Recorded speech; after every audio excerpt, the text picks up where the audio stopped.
Bonsoir à tous. Pas trop d'écho.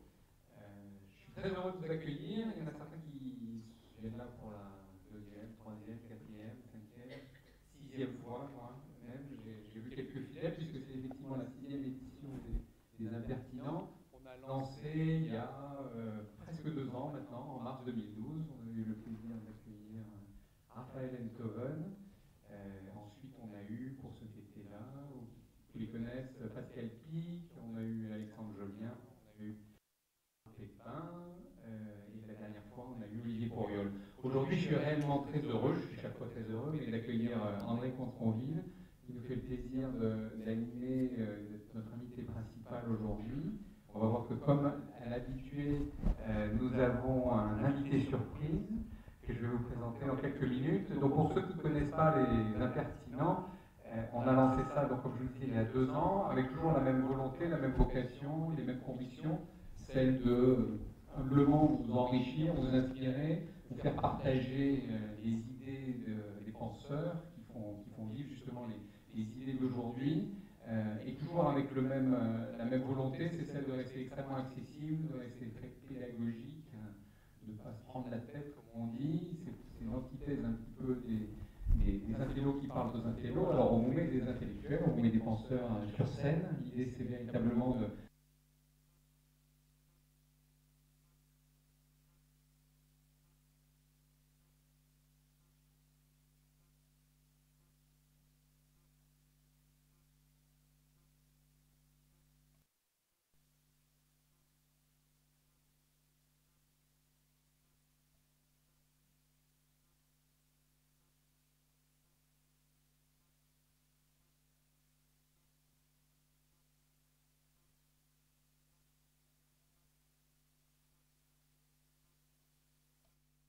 aussi de pouvoir partager ça, et pour ceux qui n'étaient pas là, ceux qui ne pouvaient pas être là, ou ceux qui ont envie de revoir les interventions des speakers, c'est possible de le faire sur notre site web. Voilà, vous pouvez également aller voir notre page Facebook, facebook.com/impertinent, mais je vous rappellerai tout ça. Comme je le disais, et l'autre conviction qui nous anime, au-delà de celle de partager, de rendre accessibles ces pensées et ces réflexions d'aujourd'hui, c'est cette conviction du live. Voilà, on aime, on appelle Impertinent, on appelle ça aussi des idées en live. Le fait que c'est une autre forme d'expérience que celle de lire, que celle de regarder ces personnes, les intervenants à la télévision, et qu'on pense que l'expérience du live, ça crée une autre émotion, ça crée une autre manière de partager. Je suis très heureux d'appeler sur scène Marc Lachaiseray, un scientifique. Nous avons un philosophe et nous avons un scientifique. Ils se connaissent. Lachaiseray, je vais le laisser, c'est l'invité surprise. Il va présenter lui-même propre thème qui a trait au temps.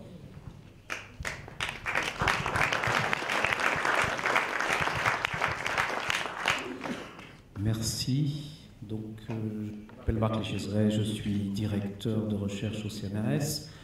Et je fais de la physique théorique en m'intéressant surtout aux notions de temps et d'espace-temps. Et puis un petit peu de la matière qu'il peut y avoir dedans. Et on est ici donc chez les Impertinents, et mon sujet principal, c'est de parler de la non-pertinence de la notion.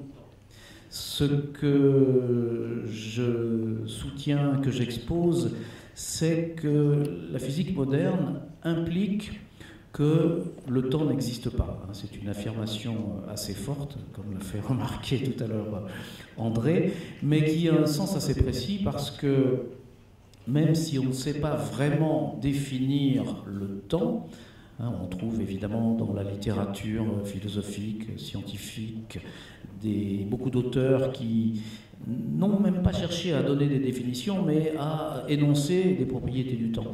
Donc ce que je disais, c'est que même si l'on n'arrive pas à définir le temps, on a, je crois, à énoncer une collection de propriétés qu'on possède.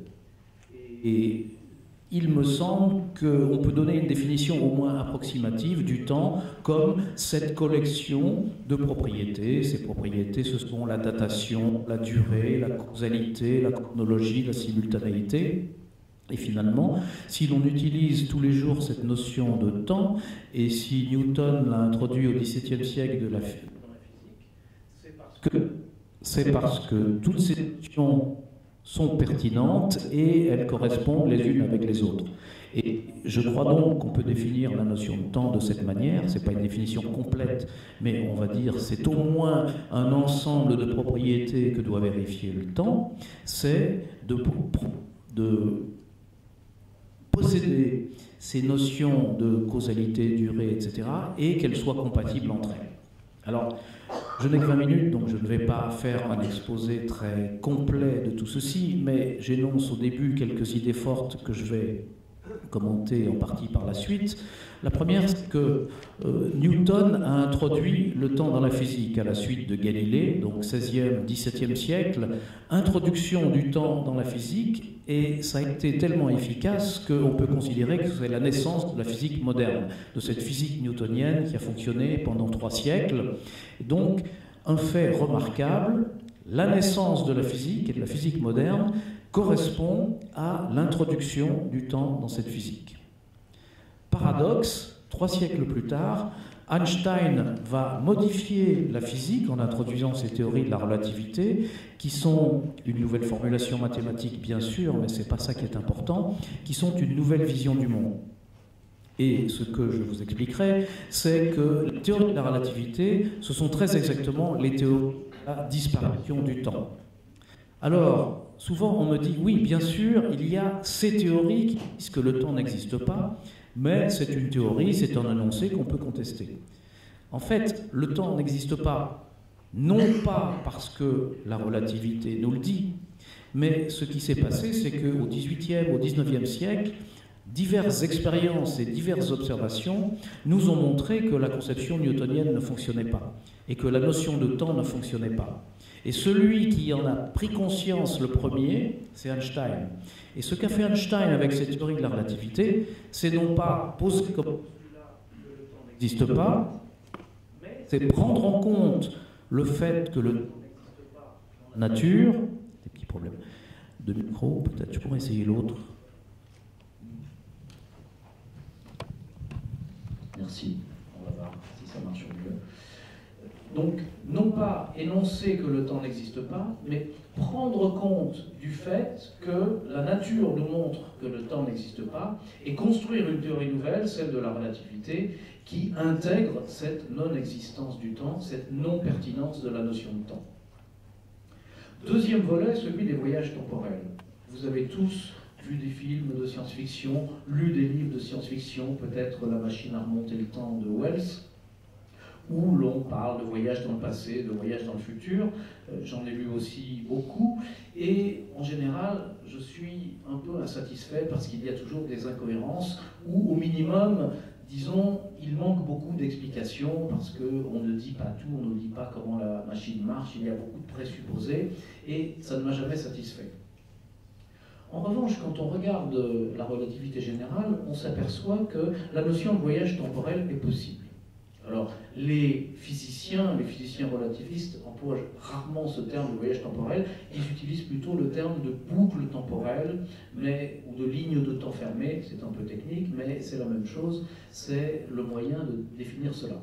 Alors, la première chose à laquelle on doit s'attacher quand on veut parler de voyage temporel, c'est de savoir si c'est possible, si ça ne heurte pas tout simplement à la logique, s'il n'y a pas des paradoxes insurmontables. Et certains de ces paradoxes ont été énoncés, commentés et ont été proposés comme obstacle à la notion de voyage dans le temps. Par exemple, le voyage dans le temps n'existerait pas, selon certains, parce qu'il engendrerait des paradoxes. Mais quand on examine ces paradoxes, on s'aperçoit que ce ne sont pas vraiment des paradoxes. Il semble que le voyage dans le temps soit contraire à la logique lorsqu'on l'analyse avec la notion de temps. Mais si on se débarrasse de cette notion de temps et si on essaye d'analyser le voyage temporel sans faire appel à la notion de temps, c'est-à-dire d'un point de vue purement logique, on s'aperçoit qu'il n'est pas du tout paradoxal et qu'il est parfaitement concevable. Et comme précisément la physique moderne nous dit que cette notion de temps, elle est inadéquate, elle est non pertinente, qu'il faut l'éliminer, eh bien précisément elle permet d'envisager le voyage temporel. Et précisément le premier qui dans la science, dans la physique, à parler d'une manière précise du voyage temporel, en proposant, si vous voulez, une configuration où il soit possible, c'est un logicien. C'est le logicien Kurt Gödel, qui était d'ailleurs un ami d'Einstein, qui, après toutes ces discussions avec Einstein, ils étaient tous les deux à Princeton aux États-Unis, et à peu près tous les jours, ils rentraient ensemble en discutant. Il s'est intéressé petit à petit, bien qu'étant logicien, mathématicien, il est surtout connu pour un théorème extrêmement puissant qu'il a énoncé, qui s'appelle le théorème d'incomplétude, et qui a complètement bouleversé la manière dont on pense les mathématiques depuis maintenant presque un siècle.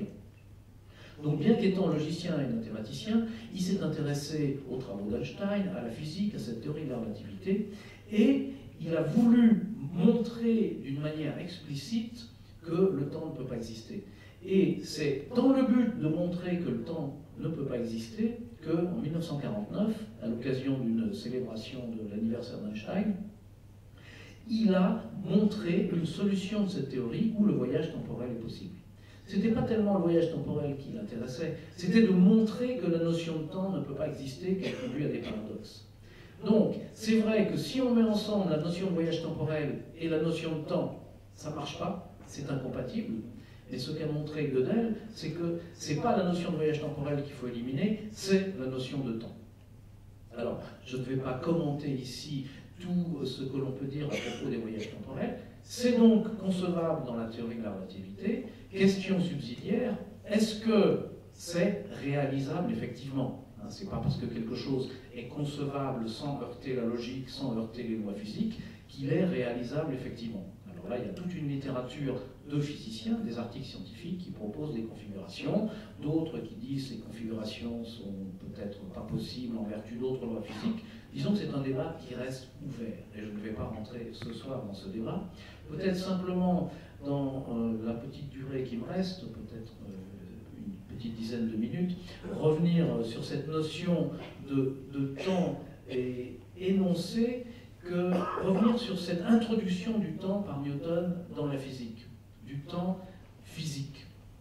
Parce qu'il y a quelque chose sur lequel, je crois, on peut tous se mettre d'accord, c'est que nous avons chacun de nous une notion, je dirais, intuitive, personnelle, psychologique, psychique du temps. C'est-à-dire nous avons tous l'impression que, au moins pour nous, le temps s'écoule.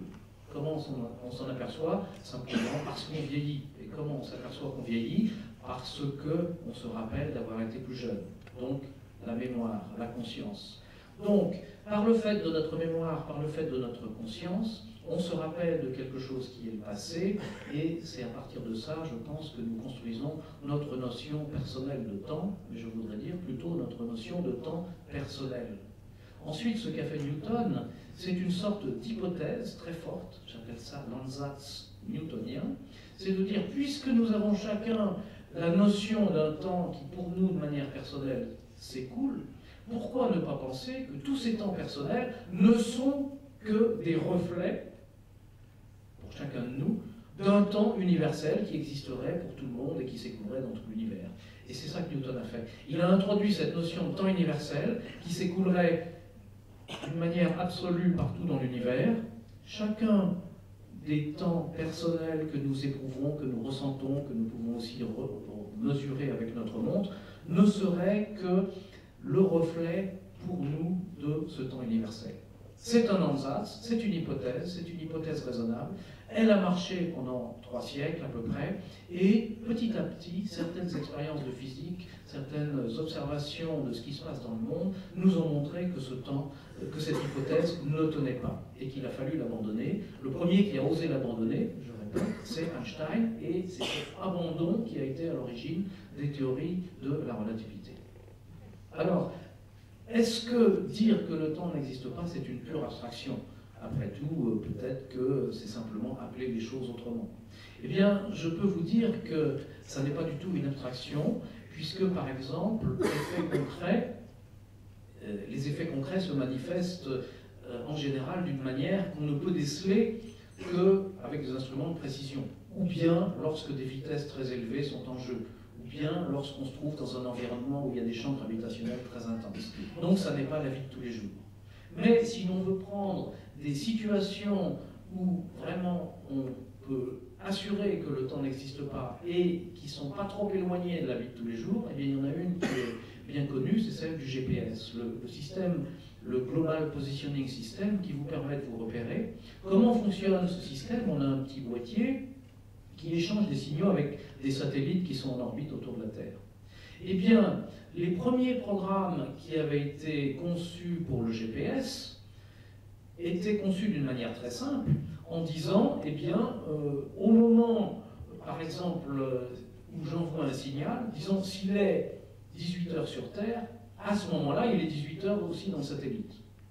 Et les physiciens relativistes sont allés voir les ingénieurs qui avaient conçu leur programme en leur disant, vous savez, ce que vous dites, ça n'a pas de sens.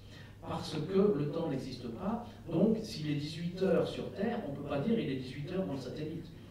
Ça n'a pas de sens de parler d'une heure, d'un temps ou d'une date qui serait commune aux deux systèmes, parce qu'il n'y a aucun temps qui s'écoule pour les deux. Bon, les ingénieurs de la NASA ont un peu souri, et ils ont dit, vous avez sûrement raison, mais ça n'a aucune importance pour un système comme ça. Et les autres ont répondu, ben non, on va faire une autre version du programme qui tient compte du fait que le temps ne s'écoule pas dans le satellite et sur la Terre, et on va voir ce qui se passe. Et c'est la version évidemment relativiste qui a marché. L'autre, si vous utilisez la version initiale, qui évidemment n'est pas dans les petits boîtiers du GPS, eh bien on s'aperçoit que la position que vous déterminez va dériver de quelques dizaines de mètres, de quelques mètres en tout cas par heure, ça ne marche pas du tout. Donc d'une manière concrète, on s'aperçoit qu'il est impossible de faire l'hypothèse que le même temps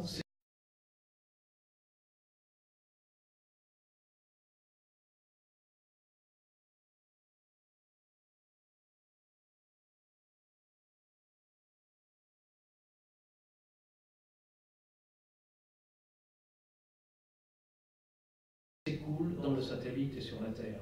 De la même manière, c'est vrai pour nous aussi. C'est-à-dire le temps qui s'écoule pour moi n'est pas le même qui s'écoule pour vous. Cela dit, si on synchronise nos montres et qu'on va chacun faire un tour et qu'on revient, nos montres resteront synchronisées. En fait, pas tout à fait, mais la différence va être simplement d'un milliardième de seconde. Donc c'est indécelable et on arrive tous à se retrouver ici, au même endroit, à la même heure. Mais aujourd'hui, et je finirai par là, parce que je crois que c'est cool, mais aujourd'hui, les physiciens arrivent à construire des horloges atomiques qui sont extrêmement précises, qui sont précises à peu près à ce qu'on dit 10 puissance moins 14. Autrement dit, si on prenait toute la durée de l'univers, 13 milliards d'années, alors je vous parle de durée tout en disant que le temps n'existe pas, souvent on me pose la question en me disant est-ce que c'est pas paradoxal?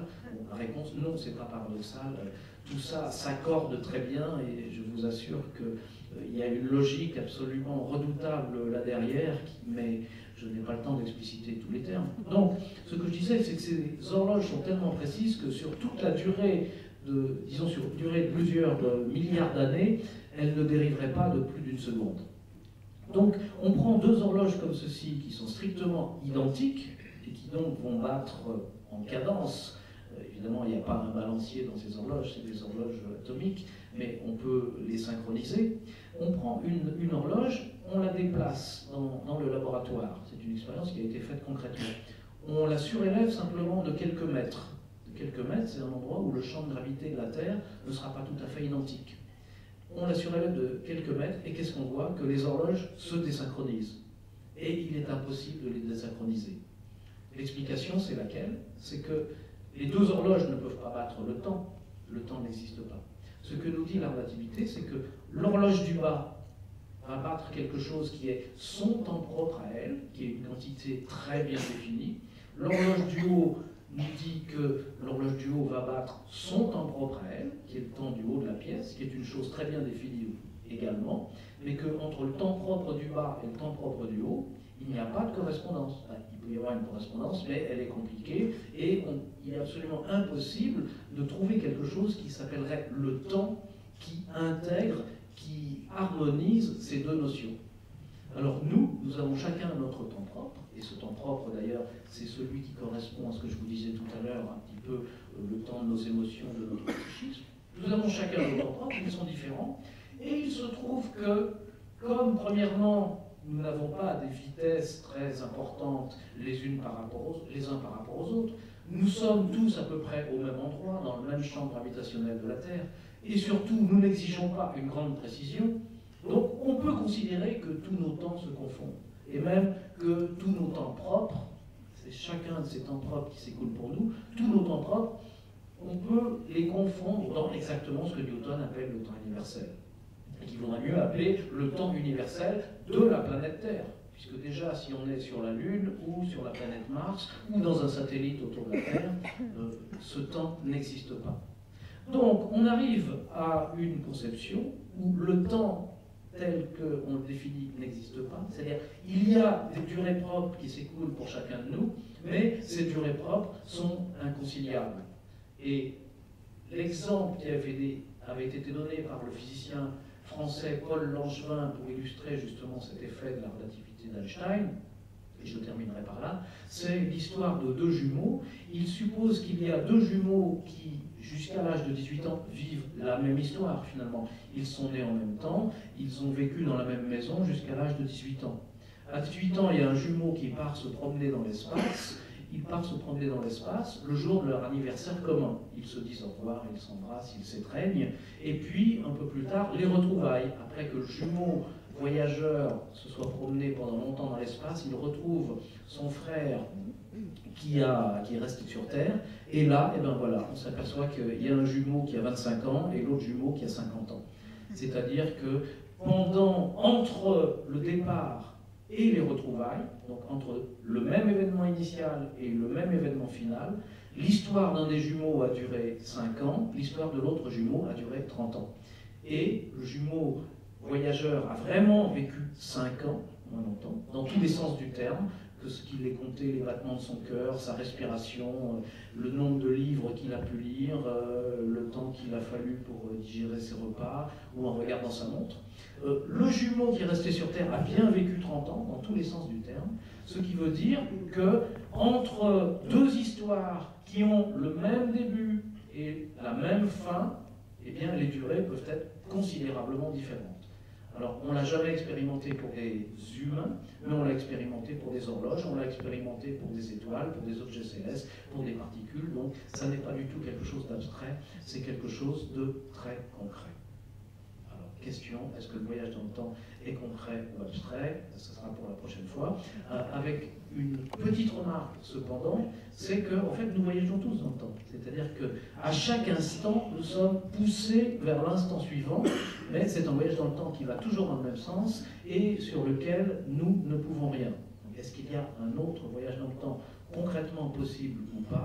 Ça sera pour la prochaine fois. Merci.